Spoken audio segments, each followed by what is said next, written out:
Ang pag-inom tuwing umaga ng gatas na may bawang na wala pang kain ay magandang gamot sa iba't ibang uri ng sakit, nagbibigay proteksyon ito na maiwasan ang iba't ibang uri ng karamdaman tulad ng asma, pneumonia, ubo, sipon, pinalalakas nito ang mahinang resistensya, infeksyon sa loob ng tiyan, diabetes, bad cholesterol, mga baradong ugat, rheuma, arthritis, problema sa puso, at jaundice. Ang gatas ay mayaman sa protina, bitamina, at mga minerals na nakakatulong sa pagpapalakas ng immune system.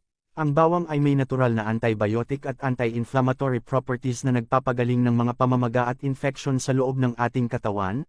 Ang gawin ay lusawin muna ang gatas sa baso at ibuhos sa kaserola, pagkatapos ay ihalo ang 3 butil ng pinong bawang.